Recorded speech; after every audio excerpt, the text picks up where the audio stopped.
Brought to you by V-Guard, co-powered by Sensodyne and Vimal. ಬಾಯಲ್ಲಿ ಹೇಳಿ ಕೇಸರಿ. Associate sponsor Ultratech Cement.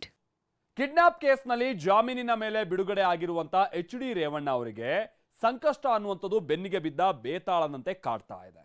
Revanna ಅವರಿಗೆ ಬಂಧನ ಭೀತಿ ಎದುರಾಗಿದೆ. ಹೌದು, ಲೈಂಗಿಕ ದೌರ್ಜನ್ಯ ಕೇಸ್ ಮತ್ತೆ ರೇವಣ್ಣ ಅವರಿಗೆ ಜೈಲಿನ ದಾರಿ ತೋರಿಸುತ್ತಾ ಅನ್ನುವಂತ ಟೆನ್ಷನ್ ಬಹುಶಃ ರೇವಣ್ಣ ಅವರಿಗಿದೆ. ಇವತ್ತು ಕೋರ್ಟ್ನಿಂದ ರೇವಣ್ಣ ಅವರಿಗೆ ತಾತ್ಕಾಲಿಕ ರಿಲೀಫ್ ಸಿಕ್ಕಿದ್ರೂ ಕೂಡ ಆತಂಕ ಮಾತ್ರ ಕಡಿಮೆ ಆಗಿಲ್ಲ. ಯಾಕೆ ಅನ್ನೋದನ್ನ ಈ ರಿಪೋರ್ಟ್ ಅಲ್ಲಿ ನೋಡಿ.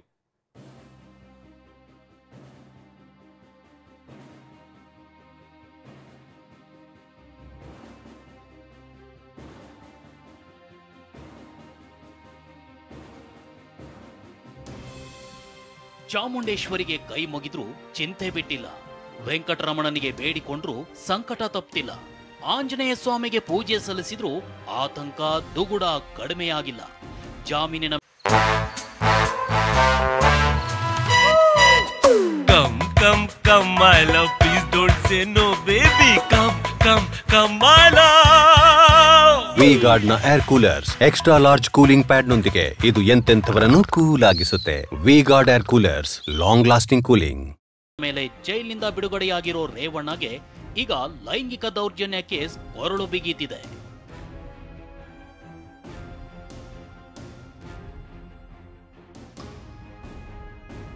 ಕಿಡ್ನಾಪ್ ಕೇಸ್ ಬಳಿಕ ಲೈಂಗಿಕ ದೌರ್ಜನ್ಯ ಕೇಸ್ನಲ್ಲಿ ಬಂಧನ ಭೀತಿ. ಜಾಮೀನಿಗಾಗಿ ರೇವಣ್ಣ ಅರ್ಜಿ, ಬಂಧನದಿಂದ ತಾತ್ಕಾಲಿಕ ರಿಲೀಫ್. ಹೌದು, ಕೆಆರ್ ನಗರ ಠಾಣೆಯಲ್ಲಿ ದಾಖಲಾಗಿರುವ ಮಹಿಳೆಯ ಕಿಡ್ನಾಪ್ ಕೇಸ್ನಲ್ಲಿ ರೇವಣ್ಣ ಅರೆಸ್ಟ್ ಆಗಿದ್ರು. ಕಳೆದ ಸೋಮವಾರ ಷರತ್ತುಬದ್ಧ ಜಾಮೀನು ಪಡೆದಿದ್ದ ರೇವಣ್ಣ ಮಂಗಳವಾರವಷ್ಟೇ ರಿಲೀಸ್ ಆಗಿದ್ರು. ಜೈಲಿನಿಂದ ರಿಲೀಸ್ ಆಗಿರೋ ರೇವಣ್ಣಗೆ ಹೊಳೆನರಸೀಪುರ ಠಾಣೆಯಲ್ಲಿ ದಾಖಲಾಗಿರುವ ಲೈಂಗಿಕ ದೌರ್ಜನ್ಯ ಆರೋಪದ ಕೇಸ್ ಟೆನ್ಷನ್ ತರಿಸಿದೆ. ಹೊಳೆನರಸೀಪುರ ಠಾಣೆಯಲ್ಲಿ ದಾಖಲಾದ ಪ್ರಕರಣದಲ್ಲಿ A1 ರೇವಣ್ಣ ಆಗಿದ್ದು, ಪ್ರಜ್ವಲ್ A2 ಆಗಿದ್ದಾರೆ. ಸದ್ಯ ರೇವಣ್ಣಗೆ ಈ ಕೇಸ್ನಲ್ಲೂ ಬಂಧನ ಭೀತಿ ಇದ್ದು, ಇಂದು ಜಾಮೀನಿಗೆ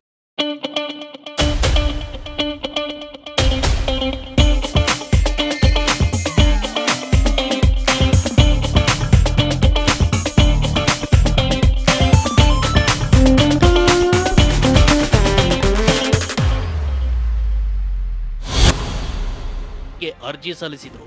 ಬೆಂಗಳೂರಿನ 42ನೇ ACMM ಕೋರ್ಟ್ನಲ್ಲಿ ಅರ್ಜಿಯ ವಿಚಾರಣೆ ನಡೆಯಿತು.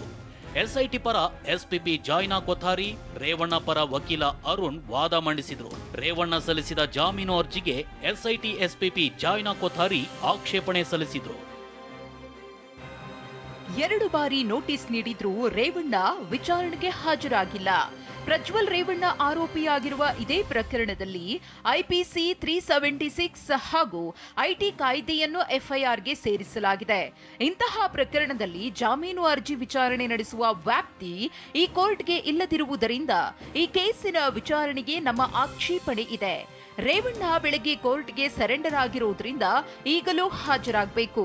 ಹಾಜರಾದಾಗ HD ರೇವಣ್ಣರನ್ನ ಕಸ್ಟಡಿಗೆ ಪಡೆಯಬೇಕು. ಇದು ತಗೊಳ್ಳೋಣ. ಇದು ಇನ್ವರ್ಟರ್ AC. ನೀವು ಗ್ಯಾಮ್ಲರ್ ಅಲ್ವಾ? ಗ್ಯಾಮ್ಲರ್ ಜೂಜಾಡ್ತಿರಲ್ವಾ? ನೀವು ಜೂಜಾಡ್ತೀರಾ? ಇಲ್ಲ, ಯಾರು ಏನು ಹೇಳಿದ್ರು ಅಂತ ನೀನು ಎಷ್ಟು ಕಾಸ್ಟ್ಲಿ ಹಾಗೂ ಡೆಲಿಕೇಟ್ AC ತಗೊಂಡು ಸ್ಟೆಬಿಲೈಸರ್ ತಗೊಳ್ಳಿಲ್ಲ ಅಂದ್ರೆ ಇದು ಜೂಜಾಟ ತಾನೇ. ಒಂದೇ ಫ್ಲಕ್ಚುಯೇಷನ್ ಗೆ ನಿಮ್ಮ ಇನ್ವರ್ಟರ್ AC ಪಾರ್ಟ್ಸ್ ಡ್ಯಾಮೇಜ್ ಆಗಬಹುದು. ಅದನ್ನು V-Guard ಉಪಯೋಗಿಸಿ ಸುರಕ್ಷಿತವಾಗಿರಿಸಿ. V-Guard, India's #1 stabilizer. ಈ ಕೇಸ್ನಲ್ಲಿ ರೇವಣ್ಣ ವಿರುದ್ಧ ಜಾಮೀನು ರಹಿತ ಅಪರಾಧಗಳಿವೆ ಎಂದು ಸ್ವತಃ SIT ಕೋರ್ಟ್ಗೆ ಹೇಳಿಕೆ ನೀಡಿದ್ರಿಂದಲೇ ನಿರೀಕ್ಷಣಾ ಜಾಮೀನು ಅರ್ಜಿ ಹಿಂಪಡೆಯಲಾಗಿದೆ. ಈಗ ಜಾಮೀನಿಗೆ SIT ಆಕ್ಷೇಪಣೆ ಸಲ್ಲಿಕೆ ಮಾಡೋದು ಸರಿಯಲ್ಲ. HD ರೇವಣ್ಣ ಇಂದು ಬೆಳಗ್ಗೆ ಕೋರ್ಟ್ಗೆ ಸರೆಂಡರ್ ಆಗಿದ್ದಾರೆ. ಒಮ್ಮೆ ಸರೆಂಡರ್ ಆದ ಮೇಲೆ ಕಸ್ಟಡಿಗೆ ಪಡಿಬೇಕು. ರಾಜಕಾರಣಿಯಾದ ಮಾತ್ರಕ್ಕೆ ಸರೆಂಡರ್ ಆಗಿ ಸಮಯ ಕೇಳೋದು ಸರಿಯಲ್ಲ. ರೇವಣ್ಣರನ್ನ ನ್ಯಾಯಾಂಗ ಬಂಧನಕ್ಕೆ ನೀಡಬೇಕು. ಹೀಗಂತ SIT ಪರ ವಕೀಲೆ ಜಾಯ್ನಾ ಕೊಥಾರಿ ಪ್ರಬಲ ವಾದ ಮಂಡಿಸಿದ್ರು. ಈ ವೇಳೆ ಕೋರ್ಟ್ನಲ್ಲಿ ರೇವಣ್ಣ ಹಾಜರಿರಲಿಲ್ಲ. ಆಗ ಜಡ್ಜ್ ರೇವಣ್ಣಗೆ ಖುದ್ದು ಹಾಜರಿರುವಂತೆ ಸೂಚನೆ ನೀಡಿದ್ರು. ಹೀಗಾಗಿ ರೇವಣ್ಣ ಕೋರ್ಟಿಗೆ ಆಗಮಿಸಿ ಜಡ್ಜ್ ಎದುರು ಕೈಕಟ್ಟಿ ನಿಂತಿದ್ರು. ಆಗ ರೇವಣ್ಣ ಪರ ವಕೀಲರು ವಾದ ಮುಂದುವರೆಸಿದ್ರು. ಜಾಮೀನು ನೀಡಬಹುದಾದ ಅಪರಾಧವಾಗಿದ್ರಿಂದ ಆಕ್ಷೇಪ ಎತ್ತುವ ಲೋಕಸ್ ಸ್ಟಾಂಡಿ SVPಗೆ ಇಲ್ಲ. ಈಗಾಗಲೇ ರೇವಣ್ಣರನ್ನು SIT ಬಂಧಿಸಿತ್ತು. ಆಗಲೇ ಹೊಳೆನರಸೀಪುರ ಪ್ರಕರಣದಲ್ಲೂ ವಿಚಾರಣೆಗೆ ಒಳಪಡಿಸಬಹುದಿತ್ತು. ಈಗ ಕಸ್ಟಡಿಗೆ ಕೇಳುತ್ತಿರುವ SIT ಕ್ರಮಕ್ಕೆ ಆಕ್ಷೇಪವಿದೆ.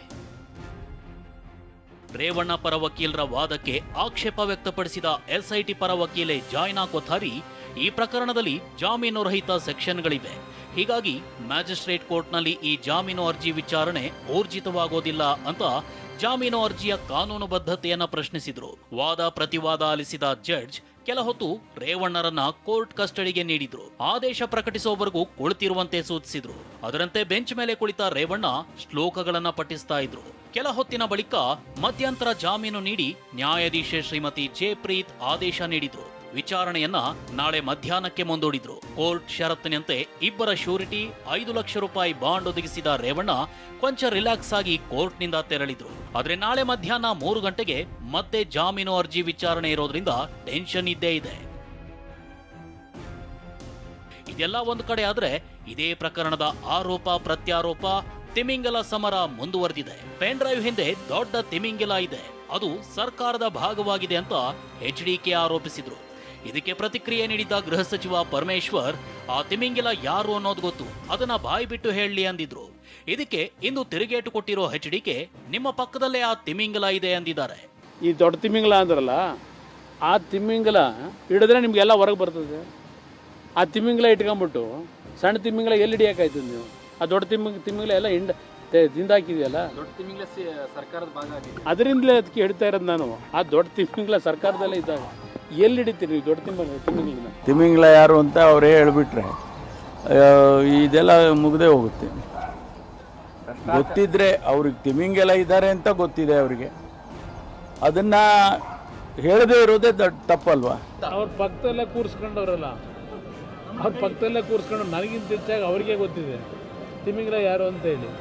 ಗೊತ್ತಿದ್ದು ಹೇಳದೇ ಇರೋದು ತಪ್ಪಲ್ವ ಅಂದರೆ ಇನ್ನೆಷ್ಟು ಸಲ ಹೇಳಬೇಕು. ತನಿಖೆಯನ್ನು ಸರಿಯಾಗಿ ನಡೆಸಿದರೆ ಆ ದೊಡ್ಡ ತಿಮಿಂಗಲ 10 ನಿಮಿಷದಲ್ಲಿ ಸಿಗುತ್ತೆ. ಸರ್ಕಾರದಲ್ಲೇ ತಿಮಿಂಗಲ ಇದೆ ಅಂದಿದ್ದ ಕುಮಾರಸ್ವಾಮಿ ಹೇಳಿಕೆಯನ್ನ ಡಿಸಿಎಂ ಡಿಕೆ ವ್ಯಂಗ್ಯವಾಡಿದ್ರು. ಯಾರನ್ನು ಬೇಕಾದ್ರೂ ಹಿಡಿದು ಬಡಿದು ನುಂಗಲಿ ಅಂದಿದ್ರು. ಇದಕ್ಕೂ ಇಂದು ಮಾರ್ಮಿಕವಾಗಿ ಉತ್ತರಿಸಿರೋ ಎಚ್ಡಿಕೆ, ನುಂಗೋ ಕಾಲ ಬಂದಾಗ ನುಂಗೋಣ ಅಂದಿದ್ರು. ಯಾರ್ಯಾರು ಬೇಕು ಅವ್ರು ಹಿಡಿದು ಪಡೆದು ಎಲ್ಲರನ್ನೂ ತಂದು ಒಳಗಾಕಿ ಅವ್ರೇನು ನುಂಗ್ಕೊಳ್ಳಿ, ನುಂಗ್ಕೊಳ್ಳಿ. ಸಂವೇದನಾಶೀಲತೆಯಿಂದ ತಕ್ಷಣವೇ ಆರಾಮ ಪಡೆಯಿರಿ. ಸೆನ್ಸೊಡೈನ್ ರ್ಯಾಪಿಡ್ ರಿಲೀಫ್ ಜೊತೆಗೆ.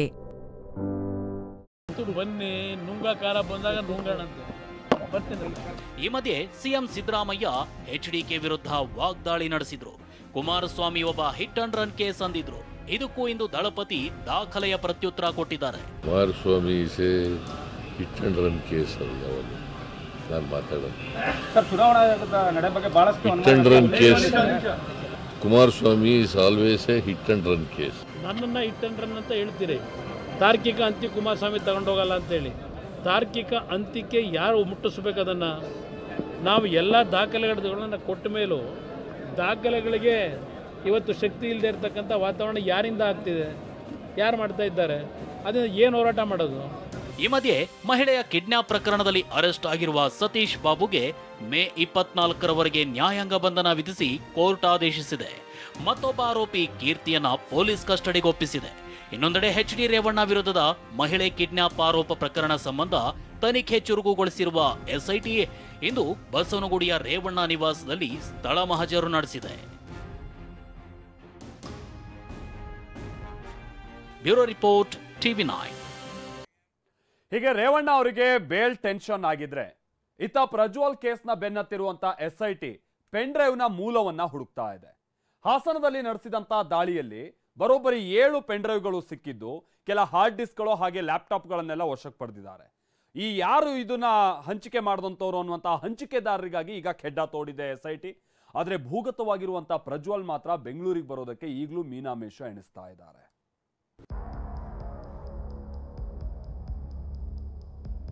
ಪ್ರಜ್ವಲ್ ಪೆನ್ ಡ್ರೈವ್ ಜಾಡು ಬೆನ್ನಹತ್ತಿದ ಎಸ್ಐಟಿ. ಪ್ರೀತಮ್ ಗೌಡ ಆಪ್ತರ ನಿವಾಸದಲ್ಲಿ 7 ಪೆನ್ ಡ್ರೈವ್ ಪತ್ತೆ.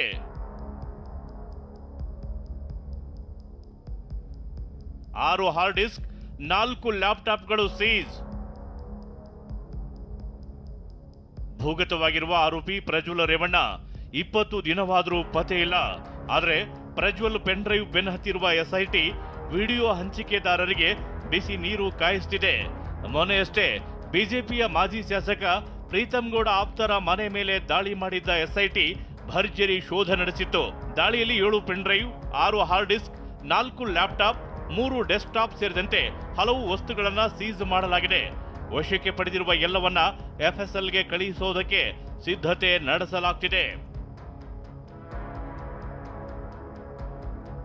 ದಾಳಿ ವೇಳೆ ಸಿಕ್ಕ ಸಿಸಿ ಕ್ಯಾಮೆರಾಗಳಲ್ಲಿನ ದೃಶ್ಯ ಪರಿಶೀಲನೆ. ಇನ್ನು ದಾಳಿ ವೇಳೆ ಸಿಕ್ಕ ಸಿಸಿ ಕ್ಯಾಮೆರಾಗಳಲ್ಲಿನ ದೃಶ್ಯಗಳನ್ನ ಪರಿಶೀಲನೆ ಮಾಡಲಾಗಿದೆ. ಹಾರ್ಡ್ ಡಿಸ್ಕ್ ನಲ್ಲಿ ವಿಡಿಯೋ ಕೂಡ ಪರಿಶೀಲನೆ ಮಾಡಲಾಗಿದೆ. ಪೆನ್ ಡ್ರೈವ್ ನಲ್ಲಿನ ವಿಡಿಯೋಗಳನ್ನ ಲ್ಯಾಪ್ಟಾಪ್, ಡೆಸ್ಕ್ಟಾಪ್ ಗಳಿಗೆ ಹಂಚಿಕೆ ಮಾಡಿರುವ ಸಾಧ್ಯತೆ ಹಿನ್ನೆಲೆಯಲ್ಲಿ ಪರಿಶೀಲನೆ ಮಾಡಲಾಗ್ತಿದೆ. ಪೆನ್ ಡ್ರೈವ್ ವಿಡಿಯೋಗಳು ಎಲ್ಲಿಂದ ಸೋರಿಕೆ ಆಗಿರೋದು ಅಂತ ತನಿಖೆ ಮಾಡಲಾಗ್ತಿದೆ. ಹೀಗಾಗಿ ಪ್ರೀತಂ ಗೌಡ ಆಪ್ತರ ಮನೆಗೆ ಬಂದು ಹೋದವರ ಬಗ್ಗೆಯೂ ಮಾಹಿತಿಯನ್ನ ಎಸ್ಐಟಿ ಕಲೆ ಹಾಕ್ತಿದೆ.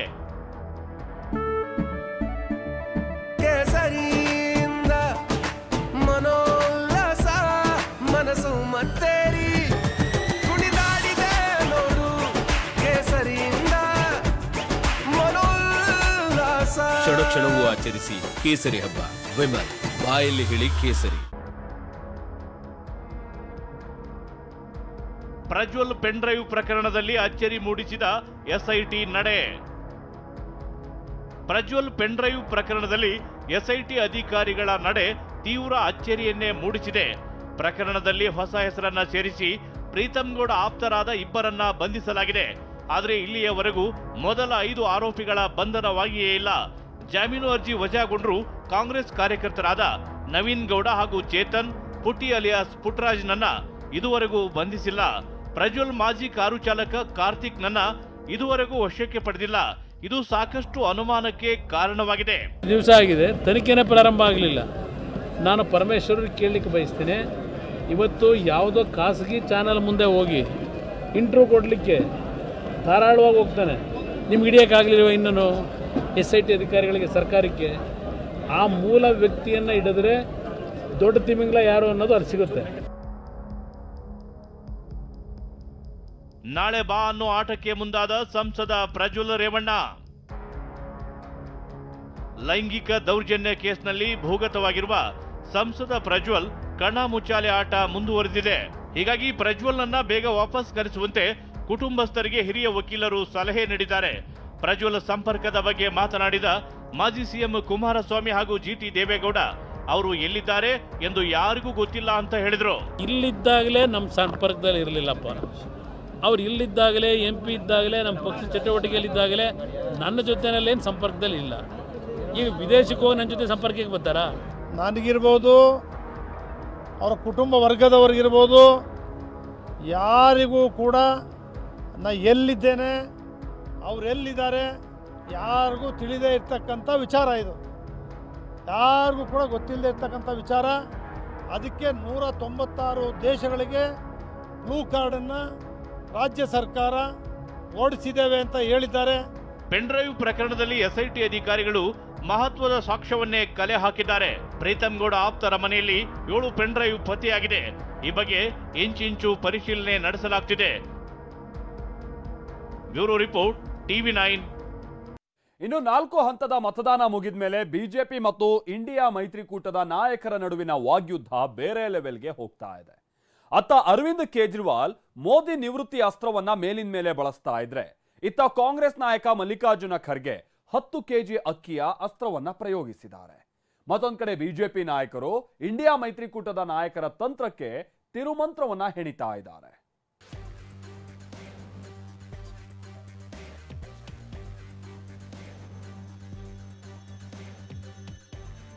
ಪ್ರಧಾನಿ ಮೋದಿ ವಿರುದ್ಧ ಮತ್ತೆ ನಿವೃತ್ತಿ ಅಸ್ತ್ರ ಝಳಪಿಸಿದ ಕೇಜ್ರಿವಾಲ್.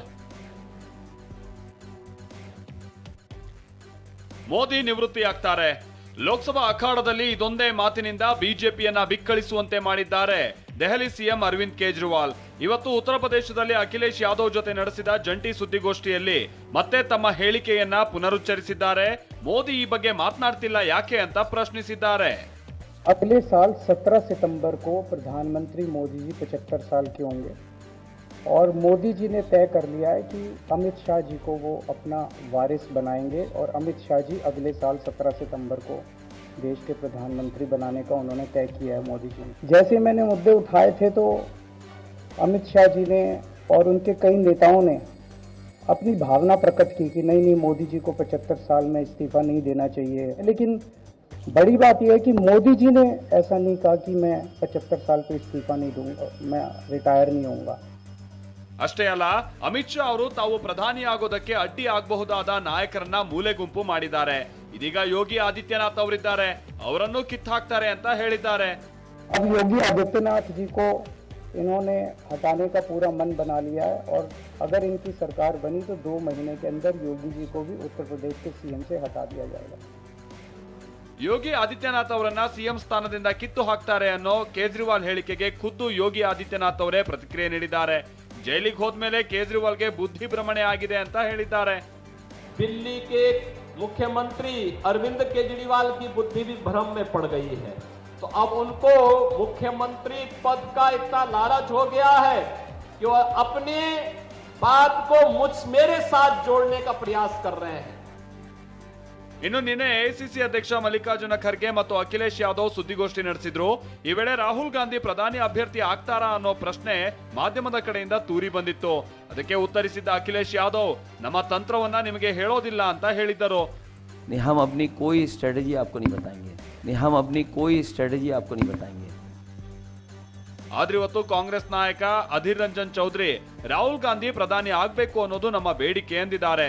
ಈ ಮಧ್ಯೆ ರಾಹುಲ್ ಗಾಂಧಿ ಸೇರಿದಂತೆ ಇಂಡಿಯಾ ಮೈತ್ರಿಕೂಟದ ನಾಯಕರಿಗೆ ಪ್ರಧಾನಿ ಮೋದಿ ಮಾತಲ್ಲೇ ಭರ್ಜರಿ ತಿರುಗೇಟು ನೀಡಿದ್ದಾರೆ.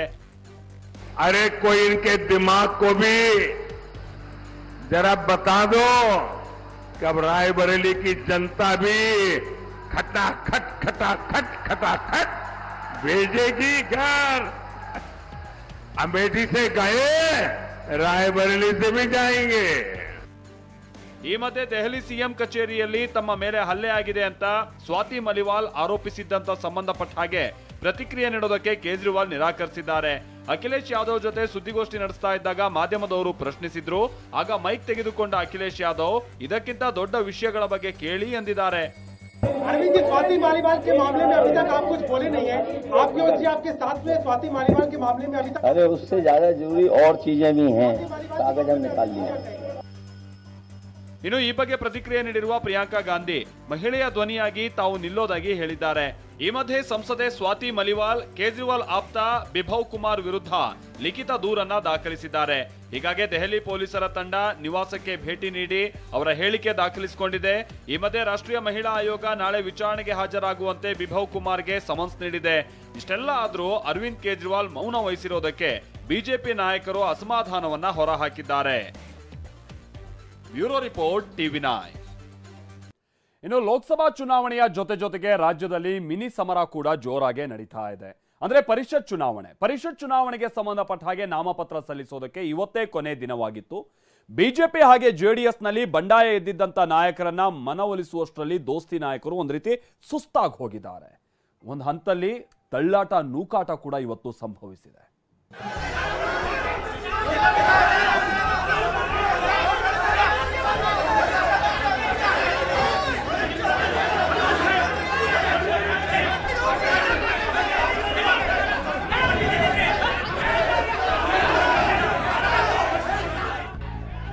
ಬಂಡಾಯ ಮೇಲ್ಮನೆಯಲ್ಲಿ ಬಂಡಾಯದ ಬಡಿದಾಟ. ವಿಧಾನ ಪರಿಷತ್ ದಕ್ಷಿಣ ಶಿಕ್ಷಕರ ಕ್ಷೇತ್ರ ಇಂದು ಅತಿದೊಡ್ಡ ದಂಗಲ್ಗೆ ವೇದಿಕೆಯಾಗಿತ್ತು. ಅದಕ್ಕೆ ಸಾಕ್ಷಿಯೇ ಈ ದೃಶ್ಯಗಳು.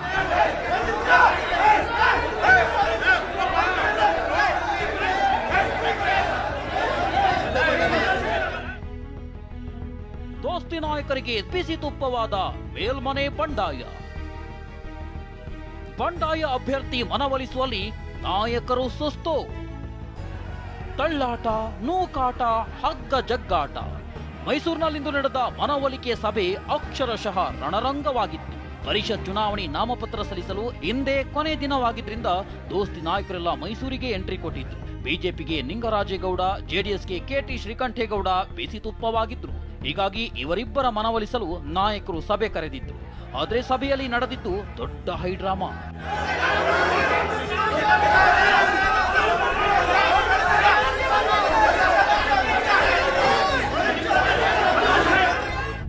ಮೈಸೂರು ಬೆಂಗಳೂರಿನಲ್ಲಿ ನಡೆದ ಸಭೆಯಲ್ಲಿ ಮೈತ್ರಿ ನಾಯಕರು ಒಗ್ಗಟ್ಟು ಪ್ರದರ್ಶಿಸಿದ್ರು.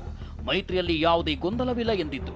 ಆದರೆ ವಿವೇಕಾನಂದಗೆ ಜೆಡಿಎಸ್ ಬಿ ಫಾರಂ ಕೊಟ್ಟಿದ್ರಿಂದ ಸಿಡಿದೆದ್ದಿದ್ದ ಶ್ರೀಕಂಠೇಗೌಡ ಬಂಡಾಯವಾಗಿ ಸ್ಪರ್ಧಿಸುವುದಾಗಿ ತೊಡೆ ತಟ್ಟಿದ್ರು. ಹೀಗಾಗಿ ಮಾಜಿ ಎಂಎಲ್ಸಿ ಕೆಟಿ ಶ್ರೀಕಂಠೇಗೌಡರನ್ನ ಮನವೊಲಿಸಲು ಜಿಟಿ ದೇವೇಗೌಡ, ಸಾರಾ ಮಹೇಶ್, ಸಿಎಸ್ ಪುಟ್ಟರಾಜು ಯತ್ನಿಸಿದ್ರು. ಆದರೆ ಮನವೊಲಿಕೆಗೆ ಶ್ರೀಕಂಠೇಗೌಡ ಬೆಂಬಲಿಗರು ವಿರೋಧ ವ್ಯಕ್ತಪಡಿಸಿದಾಗ ತಳ್ಳಾಟ ನೂಕಾಟವೇ ನಡೆಯಿತು.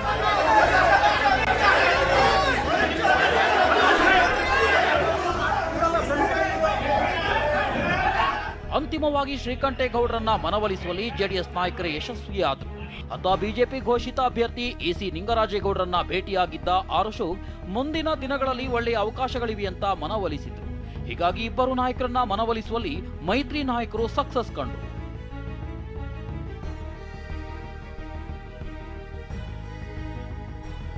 ದಕ್ಷಿಣ ಶಿಕ್ಷಕರ ಕ್ಷೇತ್ರ ಶಮನ, ಅತ್ತ ರಘುಪತಿ ಭಟ್ ಕದನ. ದಕ್ಷಿಣ ಶಿಕ್ಷಕರ ಕ್ಷೇತ್ರದಲ್ಲಿ ಅಸಮಾಧಾನ ಶಮನವಾದರೂ ಬಿಜೆಪಿಗೆ ನೈಋತ್ಯ ಪದವೀಧರ ಕ್ಷೇತ್ರದಲ್ಲಿ ಬಂಡಾಯದ ಬಿಸಿ ತಟ್ಟಿದೆ. ನಾಮಪತ್ರ ಸಲ್ಲಿಕೆ ಮಾಡಿರೋ ಮಾಜಿ ಶಾಸಕ ರಘುಪತಿ ಭಟ್ ನಾನು ಚುನಾವಣೆಯಿಂದ ಹಿಂದೆ ಸರಿಯೋ ಮಾತೇ ಇಲ್ಲ ಎಂದಿದ್ದಾರೆ. ಇವತ್ತು ಬಿಜೆಪಿ ಪಕ್ಷದಿಂದ ತಪ್ಪು ನಿರ್ಧಾರ ಆಗಿ ಒಂದು ಕ್ಯಾಂಡಿಡೇಟ್ ಆಗಿರ್ಬೋದು, ಆದರೆ ಬಿಜೆಪಿ ಎಲ್ಲ ಕಾರ್ಯಕರ್ತರ ಪರವಾಗಿ ನಾನು ಚುನಾವಣೆಗೆ ಸ್ಪರ್ಧೆ ಮಾಡ್ತಾ ಇದ್ದೆ. ವಾಪಸ್ ತೆಗೆದುಕೊಳ್ಳೋದು ಅಂತಾದರೆ ನಾನು ನಾಮಪತ್ರ ಹಾಕೋದೇ ಇಲ್ಲ ಇತ್ತು. ಆದರೆ ಈ ಬಗ್ಗೆ ಪ್ರತಿಕ್ರಿಯಿಸಿರೋ ಸಂಸದ ಬಿವೈ ರಾಘವೇಂದ್ರ ರಘುಪತಿ ಭಟ್ ಜೊತೆ ಮುಖಂಡರು ಮಾತುಕತೆ ನಡೆಸುತ್ತಾರೆ. ನಾಮಪತ್ರ ವಾಪಸ್ಗೆ ಇನ್ನೂ 3 ದಿನ ಕಾಲಾವಕಾಶ ಇದೆ ಎಂದಿದ್ದಾರೆ.